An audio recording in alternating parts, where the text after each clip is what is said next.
Excelência, a memória. Olá, eu sou Viviane Cesarino e este é o Vossa Excelência, a Memória. Na década de 90, um telejornal inovou no formato e na linguagem e alcançou altos índices de audiência e popularidade. Era o Aqui e Agora, veiculado pelo SBT. Da bancada e da cadeira lá do jornal, o apresentador veio parar na Câmara Municipal. Cadeira de vereador e bancada governista do prefeito Celso Pitta. Ivo Morgante, eleito vereador em 96, depois se tornou um rebelde. Neste plenário, ele ficou por um mandato e apresentou mais de 50 projetos de lei. Um deles proibia a venda de cigarros em São Paulo. É uma grande honra receber o senhor aqui. Muito obrigada pela presença. Com você, Viviane. É uma honra voltar. Jornalista que eu admiro tanto. Obrigado. É uma honra voltar a essa casa, né? Para mim foram momentos muito importantes da minha vida, com coisas que eu gostei e coisas que eu desgostei, o que é perfeitamente normal nas coisas que acontecem na vida da gente, né? Mas eu estou aqui à sua disposição para a gente bater um papo, né? E eu não gosto muito dessa coisa de começar a fazer parte de memória, sinal que você está ficando velho. Parece que a gente está muito velho, Mas verdade. Eu não sou, eu comecei cedo, é diferente. Não, ele chegou aqui, gente, ele tinha quase 20 anos de jornalismo. Aí eu queria saber de cara qual que foi o teu impacto, porque... É assim, eu sempre... É um público diferente. É diferente, claro, né? Eu sempre tive uma admiração e um acompanhamento da política desde garoto. Eu sempre gostei muito de política. Eu sempre gostei muito das coisas, de saber como as coisas eram, por que aconteciam, essa coisa toda. E é uma coisa, você sabe, você é repórter, é uma coisa de repórter, né? Até meio que instintivamente eu já era um jornalistazinho, né, pequeno. É a vocação. É a vocação, né? E aí as coisas foram acontecendo. E em 96 aconteceu o Aqui Agora, e a gente fez, em 91, desculpe, né, dia 21 de maio de 1991. Em 95, no começo de 96, eu estava desgostoso com o programa. E eu vou te explicar por quê. Quando a gente começou a fazer o Aqui Agora no SBT, a gente queria uma revista popular, diária. Não era um programa de polícia. Tinha polícia, porque a polícia tem que estar na revista popular diária. Mas para você formar uma imagem na sua cabeça, o que a gente queria era pegar todas as pessoas que estavam chegando em casa do trabalho e a Dona Maria, que tinha sentado lá na periferia com a cadeirinha na calçada, ela recolhia a cadeira e ia ver o que tinha acontecido. E pela primeira vez, de verdade, alguém colocou as notícias na linguagem que as pessoas menos favorecidas, ou por pouca educação, ou por condição financeira, elas podiam entender. Então, o que a gente fez? A gente tinha um tripé. A primeira coisa delas era a diferença na apresentação do programa, que era mais para cima. Eu não entrei no primeiro dia assim, boa noite, são 6 horas e 30 minutos. Eu entrei, boa noite, são 6 horas e 30 minutos, começo aqui agora o Jornal Vibrante, uma arma do povo que mostra na TV a vida como ela é. O cara pulou em casa e falou, opa, o que está acontecendo? Nós trouxemos a pessoa para dentro do nosso programa. Nós tínhamos os repórteres, melhores contadores de histórias do Brasil, repórteres que seguravam uma matéria 15, 20 minutos, mas com competência e, acima de tudo, a nossa câmera tinha o olhar do ser humano. A câmera nossa não era parada, era nervosa, como é o olhar do ser humano. Eu não vou conversar com você aqui meia hora olhando para você, eu vou conversar olhando para tudo quanto é lugar, porque você tem essa coisa de se ambientar. E eu não estava gostando muito, e aí tivemos uma conversa, eu tive uma conversa com o Silvio, enfim, aí eu resolvi sair. E aí na minha cabeça, no meu coração, tinha uma coisa bem definida. Pô, se você gosta de política, sabe, vai para a política, vai fazer alguma coisa na política. E aí eu fui eleito... Eleito com mais de 13 mil votos. E assim, numa eleição difícil, né? Porque era a primeira de tecla, né? De máquina, de urna eletrônica, né? De você teclar. Você tinha 5 números. Uma super novidade, né? E ainda o Kassab não me favoreceu, Meu amigo Kassab não me favoreceu, porque ele deu um número para mim que era 25644. O cara tinha que discutir, tinha que decorar um monte de número, né? Se fosse 25025, né? 25250, qualquer coisa assim, o cara decora mais fácil, né? Agora, você falou a vida como ela é no jornal, aqui sim é a vida como ela é, né? Porque você já chegou pensando num projeto que eu sempre pensei também. Depois de sancionada, a lei deve trazer o nome do vereador, porque às vezes a gente vê uma lei super importante que saiu de um projeto daqui, e aí a gente vê nos jornais só falando da lei, mas não de quem teve a De ideia. quem teve a E é ideia. uma coisa que eu falo, poxa, mas por que não falou o nome do vereador, né? Porque é assim. Você trouxe esse olhar aí de TV já. De televisão, né? Mais ou menos é o gerador de caracteres da lei, né? Porque é o GC da lei. É bem isso. Você que faz, você que tem que. Assim, eu penso da seguinte maneira: uma lei não é minha, né? Uma lei pode ter sido uma ideia minha, né? Mas uma lei é de todos os membros da casa, porque eu vou ter que debatê-la com os membros da casa, eu vou ter que fazer com que os membros da casa entendam a importância, ou não entendam a importância, ou acham que não tem importância. Então, a lei é um processo todo de quem está com o mandato. Mas tem uma ideia. Teve um cara que pensou Que parou para escrever naquilo, esse que parou para projeto, escrever, né? que parou para pensar naquilo. E eu acho que isso é muito importante, né? Isso é muito legal, né? E parece uma coisa boba, né? Mas se você for ver bem, é uma coisa que fica para a história, né? Fica ali no caminho, fica ali, né? Eu sou um cara muito desligado do passado. Eu tenho uma música do Belchior, que eu tenho uma frase maravilhosa que eu uso na minha vida. O passado é uma roupa que não nos serve mais, né? Mas eu gosto de boas lembranças, né? Eu não vivo no passado, mas eu gosto de boas lembranças. E eu acho que isso é um reconhecimento, né? E a questão do cigarro, como é que foi que surgiu? É assim, eu fumava. Bom, para você ter uma ideia, cheguei a fumar 3 carteiras de Marlboro por dia, são Meu 60 Deus. cigarros, né? Eu, sinceramente, todo dia eu levanto e agradeço ao Deus o pulmão que ele me deu, porque eu vou fazer. E a voz eu vou, também, eu vou né? fazer radiografia com essas coisas, o pulmão parece que é novo, né? E eu queria fazer, eu tinha parado de fumar. E queria fazer com que as pessoas. Eu queria conscientizar as pessoas. E tem uma coisa que, às vezes, na vida, só com a proibição é que você consegue.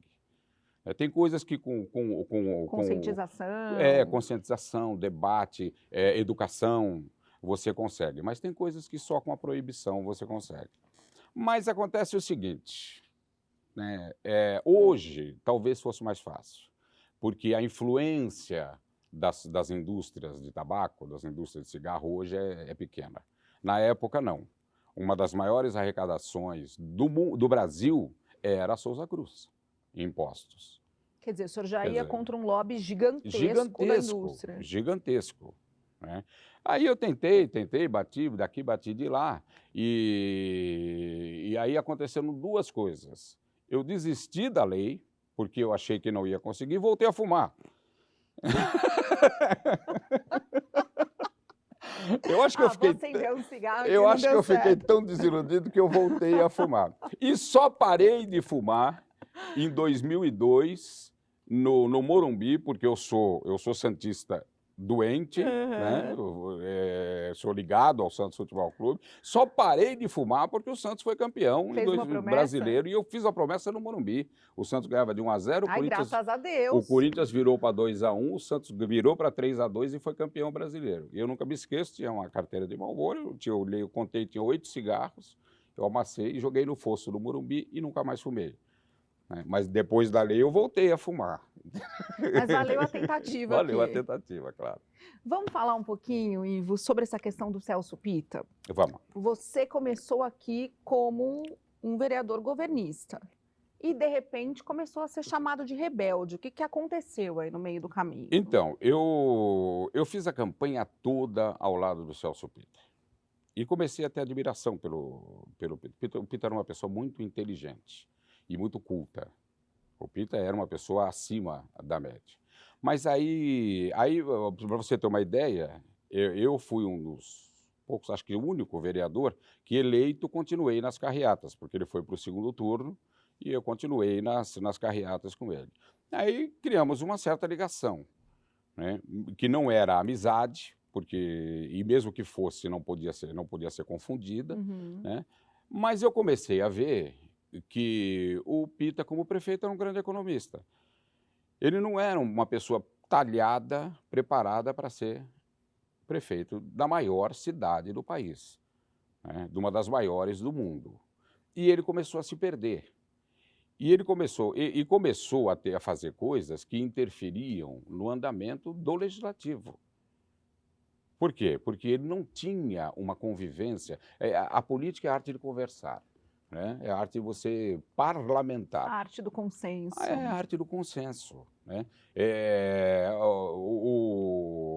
Existe o ditado, né, in medium virtus, a virtude está no meio, está no equilíbrio, né? E ele não tinha essa coisa e foi se perdendo. Aí a gente criou aqui um grupo de rebeldes. Eu acho que essa casa teve poucas vezes na história da Câmara Municipal, teve a efervescência que teve na legislatura de 97 a 2000. E a gente fez um monte de Fez um coisas monte de aqui, loucura. de loucuras e tal, mas a intenção precípua ou primordial era que você falasse, ô cara, você está Se comandando liga. a maior cidade do país, cara. Sabe, não é, você não tá mais na Secretaria de Finanças, sabe? Você está comandando uma cidade, né, que é difícil de comandar, que é historicamente uma cidade que tem imposições. Por quê? Porque uma cidade que é industrial, que é empresarial, como é São Paulo, tem um peso, né? Infelizmente, a gente acabou de dizer aqui, né? A Souza Cruz, sob hipótese nenhuma, ia deixar que passasse o meu projeto de Proibir acabar o com o cigarro, cigarro. proibir o cigarro em São Paulo. Mas aí passou. Aí passou um pouco essa efervescência, e aí eu comecei a ver algumas outras coisas, né? E aí eu, de uma certa forma, não mais com aquela intensidade que eu tinha no começo do mandato, mas aí eu voltei a ficar, a ficar com o prefeito. Talvez nem ficar com o prefeito, certo? Eu vi uma coisa, e não tenho o menor problema em falar, eu vi uma coisa acontecendo que, graças a Deus, Deus me fez com algumas coisas, Deus me fez com muita coisa ruim, certo? Eu tenho muitos defeitos, mas fez com algumas virtudes. Dentre elas é eu não ter o menor preconceito de absolutamente nada. Sabe, eu vim no mundo para viver a minha vida, você veio no mundo para viver a sua, você vai viver da sua maneira. A cor da sua pele não me importa, a sua orientação sexual não me importa. O que me importa é o seu caráter e a empatia que eu tenho com você, porque se eu não tiver empatia também, eu vou me separar de você.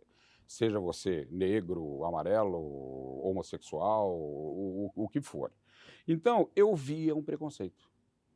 O senhor está dizendo que nessa questão da resistência, que muitas vezes ao prefeito Celso Pitta, o senhor enxergava um racismo? Eu enxergava um racismo velado, a princípio, mas depois que começou a ter. Não havia, claro, uma manifestação plenária de púlpito. É claro, não havia. Não havia um discurso disso, mas você via, né? Você via que as coisas. Se isso acontece com um negro que está preparado para fazer a função que exercia, é uma coisa. Mas acontecer com um negro que não estava preparado para exercer a função que exercia, aí você consegue destruir a coisa, destruir a pessoa. Agora, evidentemente que se você perguntar para qualquer um dos 54 vereadores que participaram comigo aqui da legislatura de 97 a 2000, talvez ninguém fale isso para você. Mas como eu não tenho o menor problema, sabe? Graças a Deus, desde pequeno, sabe? Eu fui uma pessoa muito aberta, muito transparente, e acho gostoso ser assim, sabe? Eu não tenho problema nenhum em dizer isso. Sabe? E até que, na comissão de admissibilidade do impeachment do Celso Pitta, eu era o membro porque eu entrei pelo PFL, mas depois eu fui para o MDB. eu era um membro do MDB na comissão. Vereador, desculpa interromper um Claro, pouquinho o senhor. claro. Vamos chamar, então, o nosso próximo bloco. Eu quero falar um pouquinho mais disso com o senhor, principalmente sobre o papel da cobertura da imprensa aqui, de quem veio, né, do jornalismo e enxergou dessa forma aqui. Já já a gente volta com mais Vossa Excelência Memória. Não sai daí, até já.